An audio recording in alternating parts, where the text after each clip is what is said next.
Kanpur commissionerate Akhil Kumar के निर्देशन में central zone DCP Shravan Kumar Singh के नेतृत्व में सहयोगी सर्विलांस एवं स्वाट टीम ने फर्जी जज बनकर लाखों की टप्पेबाजी करने वाले फर्जी जज विष्णु शंकर गुप्ता और उसकी पत्नी आयुषी गुप्ता को धर दबोचा। फर्जी जज बनकर धोखाधड़ी करने वाले शातिर ने लखनऊ के केजीएमयू में तैनात महिला नर्सिंग ऑफिसर को बरगलाकर कानपुर बुलाकर बड़े पैमाने में लोन दिलाने की लालच देकर एवं रिवर 3 माल में पिक्चर दिखाने के बाद 59.50 लाख की टप्पेबाजी कर फरार। कानपुर कमिश्नर पुलिस ने तुरंत मामले को संज्ञान में लेकर दिन रात लगातार 5 दिन लगभग 380 त्रिनेत्र कैमरों की फुटेज, कॉल डिटेल्स व अन्य तकनीकी सबूतों का बारीकी से विश्लेषण कर कानपुर कमिश्नरेट के सेंट्रल जोन की सर्विलांस एवं स्वाट टीम फर्जी जज और उसकी पत्नी को धर दबोचा। मेरे साथ 7 लाख का हो गया फ्रॉड। क्या हुआ? कैसे मिलेगी? कैसे संपर्क में आई? इसने पापा ने मेरे ने उस पे अखबार में वो निकलवाई थी, उसमें इसने नंबर ले लिया पापा का। पापा से बातें हुई, फिर 2-3 महीने बाद पापा फिर बाद में बात हुई, फिर उसने नंबर ले लिया मेरा। नंबर लेने के बाद उसने बताया अपने आप को कि मैं सीतापुर में जज हूँ, पहले आजमगढ़ में पोस्टेड था और वो बनारस का रहने वाला हूँ। और फिर मैंने गूगल पे भी डाला था कि ये सब तो अगर ये और वो होता है तो आता है और साइट ऑनलाइन आ जाएगा गूगल पे। मैंने इसका देखा, साइट चेक किया तो उस पर था वो है, मैंने तो राइट है।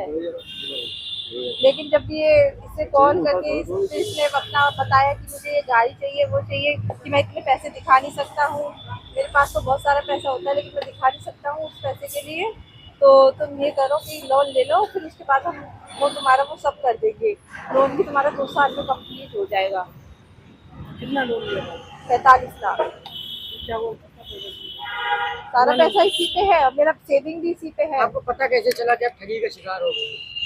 इसने मुझे बुलाया और जब मैंने इसका देखा, असली चेहरा जो देखा ना, जो चेहरा जो मैंने देखा वो नहीं है, जो देखा है इसका, उसे देख के ही मेरा पूरा दिमाग काम करना बंद कर दिया। नहीं, मेरे को कुछ याद नहीं कि ये फोटो कुछ और दिखाया हो?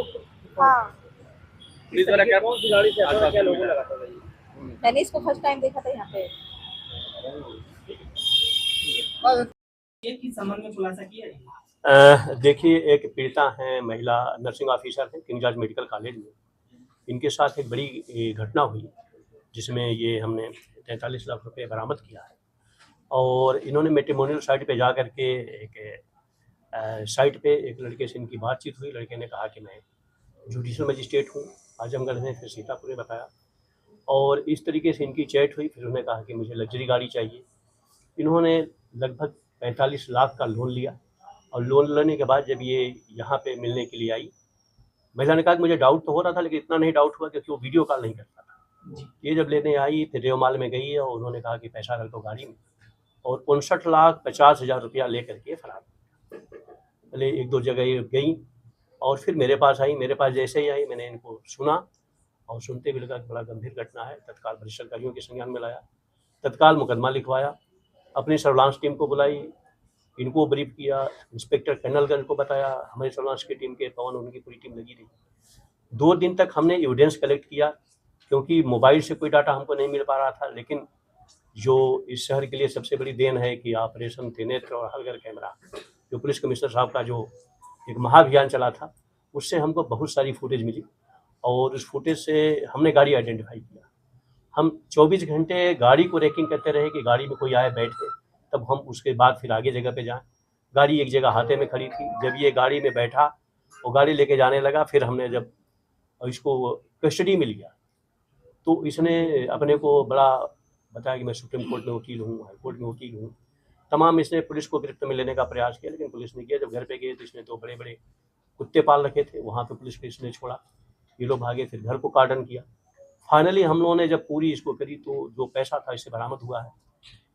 डिटेल हम लोगों को जो पता चली वो पता ये चली है कि इसने एक और लखनऊ में इस तरीके का किया था जिसमें 40 लाख रुपया गया था, उसमें 4 लाख रुपया बरामद हुआ है। अभी एक हम लोगों के पास मैसेज आया है लड़की का कि उसकी सिस्टर के साथ इसने किया था जिसमें उसने सुसाइड कर लिया। उसने बड़ा मार्मिक लिखा है कि ऊपर वाला देख रहा है, मेरी सिस्टर मर तो गई लेकिन उसकी आत्मा देख रही होगी तो शांति मिलेगी।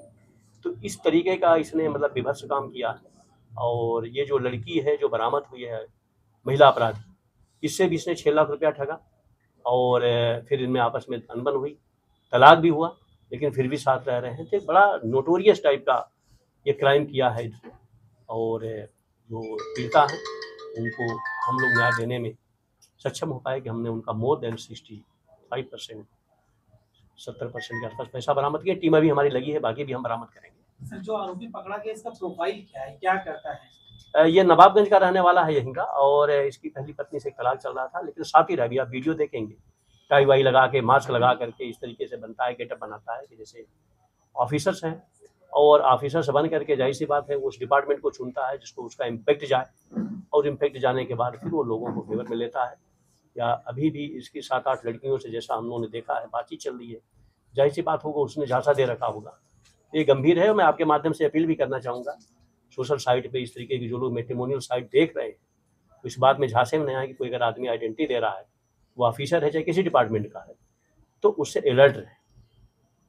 लड़की ने नालायकी मतलब नादानी करी, उसको वेरीफाई करना चाहिए था, और वो उसका शिकार हो गई। लेकिन अच्छा है कि पुलिस ने टीम लगा बरामद किया। ये चीज़ें ज़रूर हमको ध्यान में लेना चाहिए कि जब भी हम इस तरीके के लोगों से मिलें तो इतने हैवी अमाउंट लेकर के ना जाएं। तो ये बड़ी गंभीर घटना है, और पुलिस कमिश्नर सर के भी संज्ञान में पूरी बातें लाई गई है। फिर मैं कहूँगा कि जिस कैमरे ने हम लोगों को मदद की टीम में, वो हमारे लिए बड़ा मतलब सारी चीज़ और सामने आई है। हमारे पास अभी इतना, हमारे पास